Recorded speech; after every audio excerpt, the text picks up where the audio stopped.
Hi, I'm Morgan Hines. I'm in the Phocuswright studio with Bob Diener of the Travel Funders Network, Melissa Maher of the Pinnacle Enterprises Group, and Rod Cuthbert of Viator. Welcome. Thank you so much for being here. So Phocuswright was founded 30 years ago, and we want to do a little look back and a look forward. It's a pretty big anniversary, so we're excited to celebrate. Bob, let's start with you. You founded what became Hotels.com. How did you know that it would all go digital, and what were the signs of that? Well, in 1995, a friend of a friend of mine called Dave Ray was banging on my door, and he says, "I have something great to show you, the greatest thing since sliced bread." I said, "What is it?" He says, "It's called the internet." And of course, no one knew what the internet was. And he was using it for gaming. And he says, "I want to build a site for you for hotels." Okay. He says, "I think it'll work well for hotels." So I said, "Well, let's take a look at it." And we looked at it, and it was so slow. Literally, letter would come in after letter. I said, "Dave, this is never going to work. It's just too slow." He says, "I'll tell you what." I said, "I'll build a site for you. I'll pay for it. And you just pay me a 10% commission." Okay. I said, "You got a deal." And so that was the first site we had, which was called hoteldiscount.com. Okay. And we were shocked. They went into service in early 96, and it was 5 to 6% of our business. Wow. And I said, "Holy Toledo, this is this slow. Imagine if it's fast." Yeah. So that's when I realized there's really going to be an amazing transformation here if we can improve the technology. So what did you see kind of coming down the pipeline when you realized all that, and how did you monetize it from the beginning? So we were primarily a call center service. And of course, there was always a balance between call center and online. But we realized that we could reduce costs so much if we could fix the speed issue and convince people to book their reservations online. So we started pushing it wherever we could, and we put our URLs wherever we could. Most people just had no clue, didn't understand what it was. But we were getting reservations from people in far ends of the world, from South Africa to Paris to different places in Asia. And we were amazed that we didn't need a storefront and we could deal with people that were far, far away. And so we realized that we can just expand this could be an amazing acceleration of our business. Yeah, that makes a lot of sense. So are you feeling the same way about artificial intelligence right now, or is that kind of a different situation to you? No, there's really two parts to artificial intelligence. I mean, one of them obviously is the efficiency. So we are getting so much more efficient, and we're just scratching the surface. So it will dramatically reduce costs. It will also make booking travel so much easier. People will feel just emboldened. It's really going to expand the whole marketplace for all of us. So yes, I'm feeling incredible about the boom in artificial intelligence. Awesome. And Rod, similarly, I want to know a little bit about what you saw around tours and activities that made you think that there was a big business there. We actually didn't see anything around it. We won a contract to build a system for Sabre, who had the idea that they wanted travel agents to be able to book tours and activities. We built the system for them, and then as we were preparing to deliver it to them, they had a big restructure, as large corporations often do, fired a bunch of people and told us, "Hey, we don't need this anymore, so you can keep it." They'd paid us for it, it was an odd situation. So we decided to do it ourselves, but not for travel agents. We thought travel agents would probably disappear. We were right about that, will largely disappear. So we decided to do it for consumers. So we sort of fell into it. Well, it looks like it worked out pretty well. It worked out well in the end, yeah. It was slow, but it worked out. I guess that's proof that falling can sometimes be a good thing. So, Melissa, generally, do you think that the travel industry has developed fast enough? Great question. No, I think the travel industry is developing. I think where we have not taken advantage of is the technology. We're traditionally a slower industry to adopt technology, and I think that's really hurt from a consumer standpoint as well as a supplier standpoint. So moving forward, that would be my one wish for the industry, is really focusing on how to increase adoption of technology. That's the great thing about this conference and the innovation section of the conference. You get these guys coming in from outside who we've never seen before, right? Often they're young and you wonder, oh my God, this person knows nothing about the industry. But then they show us something and we're like, wow. And then the big guys come along and either copy it or buy it, and the innovation happens. Yeah, well, I'll have to agree with that because I've been coming to this conference for almost 30 years. And really every year I'm amazed at the innovation, and I'm always seeing something new and always surprised by it.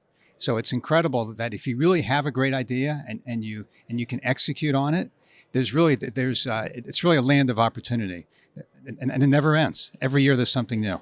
That's pretty amazing. So has the level of innovation that you're seeing at this conference and across the industry, has that changed over the last 3 decades? Are you seeing it more with the different advents of technology and things evolving? Is innovation increasing, or is it kind of at the same level as it has been? Well, I think this past year has been dramatic, and we're seeing it across the board, because it's not only it's not only for consumers trying to do their research and finding AI results and having tools that are much more digitized and easier to use, but it's on the back end as well. And so hotels and others in the industry are starting to use the back end tools to make the experience for guests so much better. Really kind of put everything at their fingertips, so it's easy to find what you want at a hotel, easy to order services, and also efficient on the back end where they can predict what they need for the guests, what they need to service the hotel. And through a lot of these predictive type tools, they can run their hotel much more efficiently and at a lower cost. Got it. And I would add to that, one of the things I think that has changed with innovation is really the mindset of the industry. It feels like the mindset is let's adopt faster and use somewhat of a test and learn philosophy. So that's what I've seen over the last several years is really the mindset of we have to embrace technology. We have to think about innovation and really doing it faster and testing with it. We did have a couple of years where the industry went off on a sidetrack. I'm thinking particularly of blockchain. Went nowhere at all, but right now it's like we're on the either the up or down part of a roller coaster, because this AI thing, it's really revolutionizing. As Bob said, the back end and the front end, it's all changing really quickly. Yeah, it's a matter of belief, because a lot of people just a few years ago, people didn't believe. They really didn't believe that these tools will really work. Today, they're starting to believe. And that's making a big difference, because if you really believe in it, you start embracing it, you invest in it. And we're seeing how it makes such a big difference to our bottom line and to consumer experience. So I want to go back to our discussion about industry development. And Melissa, you mentioned that it's been sometimes painfully slow. Is that something that continues in terms of frustration for all of you? Or with the advent of AI and the pace of change and the belief that you've just mentioned, is that speeding up that development level, and is it still as frustrating? I think certain parts are speeding up, and I think certain parts are not. And I would say the parts that are not is if you look at the technology in the hotels and the airlines, there's so many different technologies, and really getting all of those technologies to talk to each other and to help, whether it's internally or whether it's with the customer experience. I think that's really where the industry needs to go, is really taking those technologies and those systems and upgrading them so there's not so many, but that they can cross over and talk to one another as well. One of the neat things about the technology space is that, a big company adopts a new technology and heads down a particular path, then something new comes along. It's hard for them to change, right? Once you've got that ship on a certain course, they can't change course very quickly, which leaves space for small startups to come in and disrupt things really quickly. So it's kind of fun to watch that happen. Yeah, absolutely. I mean, some of these young innovators, it's amazing that they find a gap in the marketplace that the big guys just, as you say, didn't really put any attention or any investment in it, and they bring something to market, and eventually the big guys end up buying them because they need it. Right. So would you say then that the pace of change is ramping up right now? Is it? And can it, if it's not right now, do you think that pace of change, if it's so hard, if you're already in one direction to change things, do you think that could change to become a more efficient process going forward? Well, one thing we've seen at this conference particularly is a plethora of AI travel planners. And some of them are going to emerge and do well, and people are going to adopt them, but there's going to be others that were really great ideas, and they've had like honest money put into them and a lot of great hours, and they're going to go nowhere because there's just not enough room for all of them. They can't all, make it. Right, no question. I mean, the best will float to the top, but that's what's exciting about this, is that there's so many people innovating. The best will rise to the top, and that's what will be adopted. But, it really depends. Your question is, are we adopting the technology fast enough? It depends on the industry. So, for example, the airline industry has been much faster. They were really good at adopting revenue management. Hotels were very slow. Well, today they're much better. They're catching up. The cruise industry is really slower and behind, but eventually they'll catch up. So, the hospitality industry traditionally has been somewhat slow to adopt, but now they're starting to see, once they see others adopting, they look at their competition. They say, I really need to do this as well. A little bit of FOMO, maybe. Absolutely. Yes. Missing out. For sure, there's FOMO. So thinking about everything that you've said, is there an area of innovation, because there's so much right now, is there an area that there is a need for innovation where it's lacking in the industry in any space, or is there just so much right now that everything is kind of being fulfilled that way? So I think what we're seeing, especially in the hospitality industry, there's a balance between kind of the personal touch of a person and automation. And we're seeing a lot of experimentation with shifting a lot of the tasks that would traditionally be done by a person to automation. And so that's really kind of a challenge going back and forth of what, how much do you put out there in terms of automation versus having an actual person there. But we're seeing more and more shifting towards automation because it's just more efficient, it's lower cost, and it's expensive to hire people. Yeah. So it's a way to really cut your expenses, help your bottom line, and provide something instant and faster for the guest. Okay, that makes sense.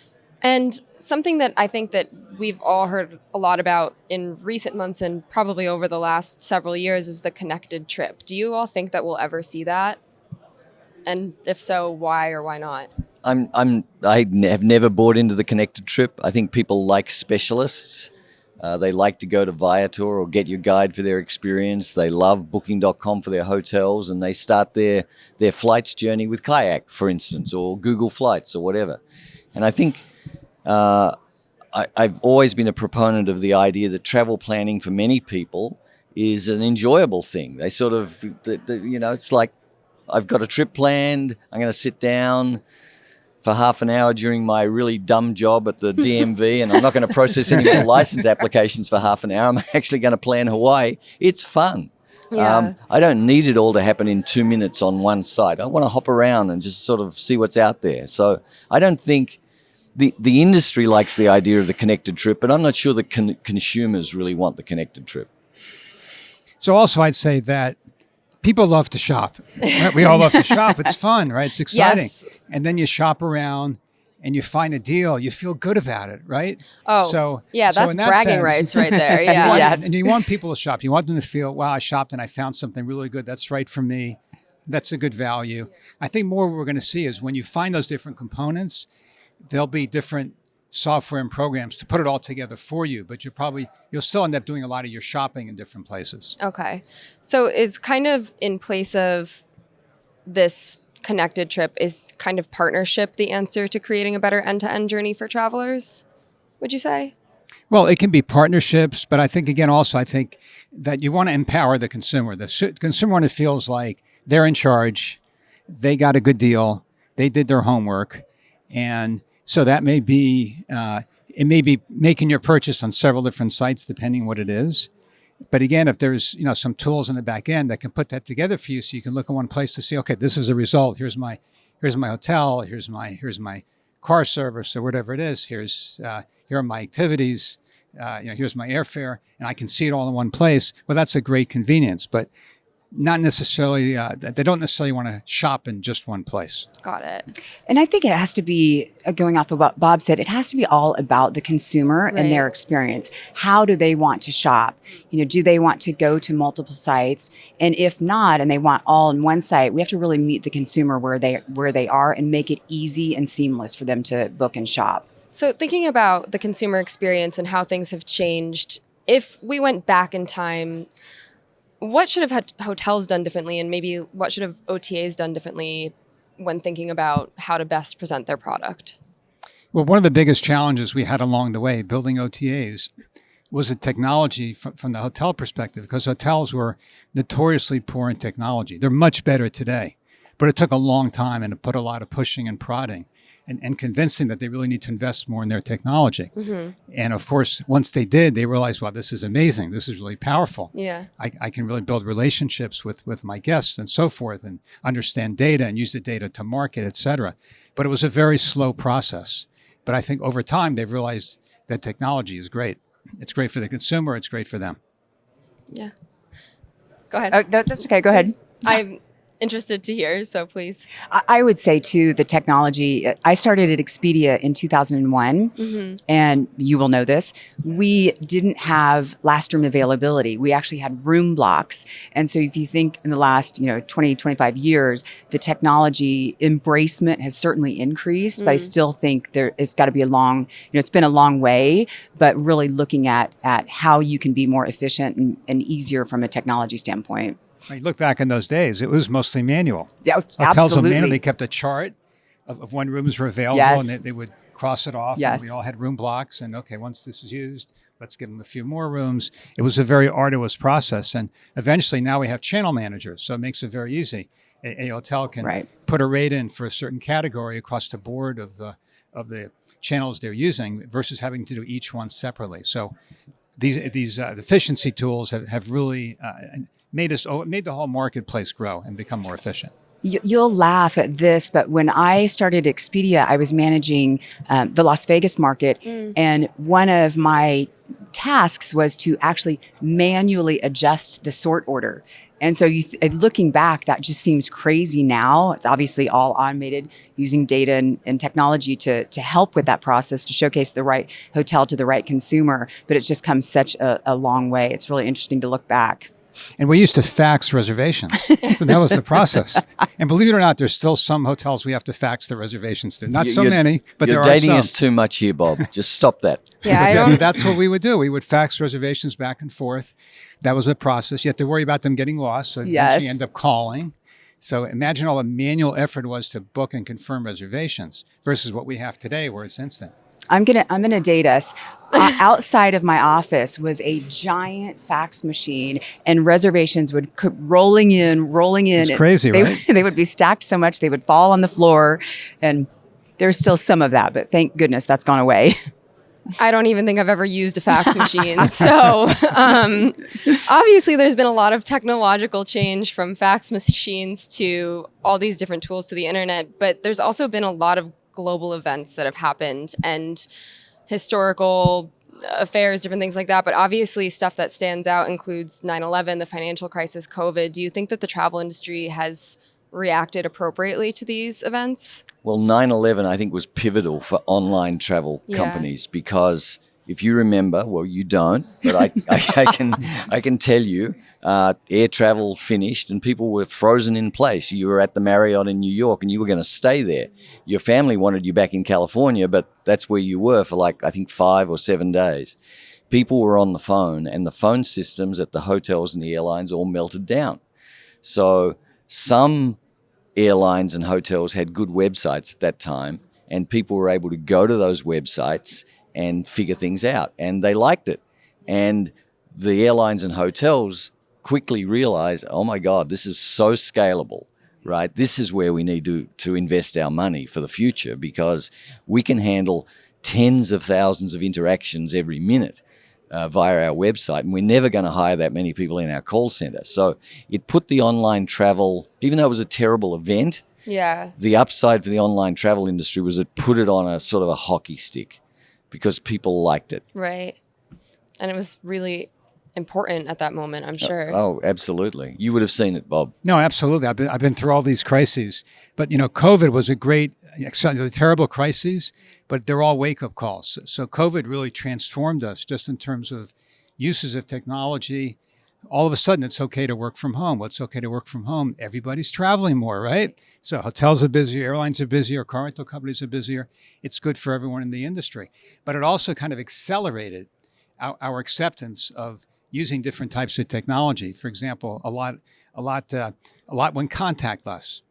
So the front desk, for example, we still have front desk, which is amazing to me. Why we have a front desk at a hotel, but that's starting to change. And part of that change came a lot during the COVID period, where hotels and others in the industry realized we need to figure out a way to do things where you don't have contact from people to people.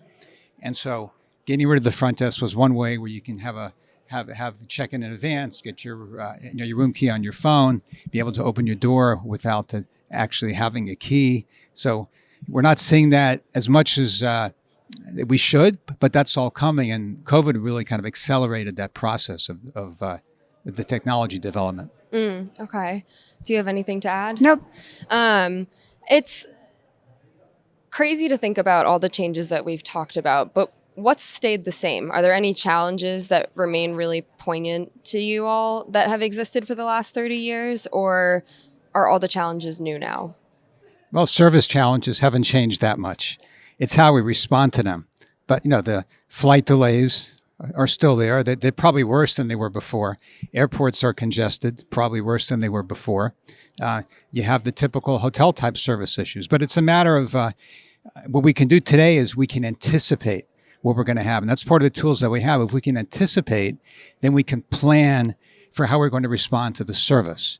So the actual incidents are about the same or they've gotten worse, but we have tools to deal with them that are much better. Mm-hmm. I would say one of the things that is kind of new that you didn't hear way back when is over tourism. Yeah. That was something when I first started in the industry you didn't hear of, and now you hear, and even at Phocuswright you're talking about over tourism. So I think that's something that's dramatically changed. And how are certain destinations going to handle that, and how are companies going to handle that in general? Yeah. Do you have anything to add, Rod? Only that I was in Dubrovnik a few years ago, and I was in the middle of a crowd, and the crowd was mostly people doing the Game of Thrones tours. It was maybe 4 or 5 years ago, and I just felt a little sick. I mean, the place was shoulder to shoulder. It wasn't enjoyable. And I thought, well, we did this, right? We created this, and it's sort of an intractable problem. People want to go to those places. Right. They want to go to Barcelona, and they want to go to San Sebastian, and the locals there are not having a good life anymore. It's really sad, and don't ask us for any solutions for this, because the solutions are really hard to come by. Yeah, I think that seems like a issue that perhaps we'll all be talking about for a long time. Shifting gears, is there anything that you think has genuinely improved over the last 30 years that's huge, marked improvement for the industry? Something that not in the realm of improvements, but something that I noticed this time, and if you think about the last year, and Taylor Swift, people had to get their Taylor Swift ticket first, and then they would book the flight and the hotel. And there's a lot more of that going on. People want to go and see Man City play, or they want to go to a particular sporting event, or whatever it is, a concert. That's the first thing. They're going to a destination for the experience. They're booking that first, and then they're booking the other things. And that was never the case 20 years ago. It's also the digitation of everything. So now you get your ticket. So you typically get your ticket on your phone. Yeah. Right. In the old days, you had a physical ticket. Right? You don't want a physical ticket anymore. You can lose it, right? And you have to pay to ship it, et cetera. So we have it on our phone. We book our airfare. We have the boarding pass on our phone. Remember the days where you had to have, I remember when I was in the airline business, I had a ticket jacket in my pocket in the front, because we used to advertise our company name in the ticket jackets. That's right. If you remember that in the old days, right? Yes. If hotels they're on the ticket jackets. So there's no more ticket jackets. But that's the way we used to travel. We had to print out that boarding pass, and everything was so much paper, right? We were killing too many trees. Now we're saving a lot of trees, which is great for the environment. But everything's on your phone, so it makes it so much easier. And of course, it's on our watches, it's on our our iPads and so forth. So that's all changed. So has anything gone backwards, or are we only moving forwards? Have you seen anything that had improved go back, or anything else? Well, housekeeping, it's definitely gone backwards. So a lot of hotels today, it's optional. They call it flexible house cleaning. Mm-hmm. So it's mainly it's a way to reduce costs, obviously, and make the bottom line higher. But from a guest perspective, I travel all the time in hotels all the time. I like daily house cleaning. I like getting back to the room and it's nice and fresh. But what a lot of hoteliers say is that many guests don't care either way, so let's save costs. So a lot of hotels now will give you the option to have room service or not room service. Some hotels will send you a text, do you want room service? If you say yes, they'll give it to you. Some hotels will give you an incentive. Instead of getting your housekeeping for the day, they will give you a bottle of water, access to the gym, some food and beverage credit, et cetera. So that's something that's gone backwards. Okay. I would say this might be a little controversial. I would say fees. Okay. I think there's been more transparency, but probably not enough transparency. So that's an area that I think is really interesting. You check into hotels and you have a resort fee that I think this hotel is $55, and you don't get a lot of access to that. So I really think when it comes to fees and transparency, the industry should be thinking more about how to change that and how to give consumers more information and more visibility. Okay. Yeah, whoever came up with the idea of ancillaries for low-cost carriers, I want to shoot that guy. Because that $55 flight is really $108. Exactly. Once you've paid Right, for especially if everything. you have a carry-on. Right. And if you want to drink water. Right. Or go to the bathroom. Right. Okay, so as we wrap up here, I want to go rapid fire for a second. So first, I want to know, in one word, what the biggest challenge you think is facing travel industry right now. It's balance. How do you balance automation, technology, robotics versus the personal touch? And being someone that's been operated call centers for so many years, how much do you push to the call center versus you do online? And it is a balance, because companies that have gone fully online have realized I'm really missing out on the call center. But you don't want to go too much because it's more expensive. So I would say balance. That was not one word. I will follow the rules. Technology. Choice. Okay, and what are you most excited about in travel right now? We're going to go one word again. Bob's not going to answer in one word. It's all right. We've got time. If you want to say more, we'll allow it. Well, I'll say technology that's coming. Okay. My word is hyphenated, I think. Social media. Okay. The power of social media and influencing on booking trends and shopping trends. And I really think that is going to dramatically change over the next several years. Okay. I think AI is going to help the industry reduce costs, make everybody profitable, maybe, and allow them to innovate more. So that's fun. Okay. And if you could name one dream for the travel industry in the next 30 years, what would it be? Great efficiency, where things just work well, fewer problems, fewer service issues, fewer delays, and everything at your fingertips. I would say customer service from all aspects of the journey. How do we make it seamless for customers to book their vacation, go on their vacation, and really think about the entire trip and make that easy and delight customers? Okay. And I'd come back to that thing we talked about, which was over tourism. If the industry can grow and we don't kill the destinations, that would be a good thing. Okay, awesome. Well, thank you all so much for being here, and happy 30 years of Phocuswright. Thank Yes, you. congratulations. It's been a great 30 years. Yeah.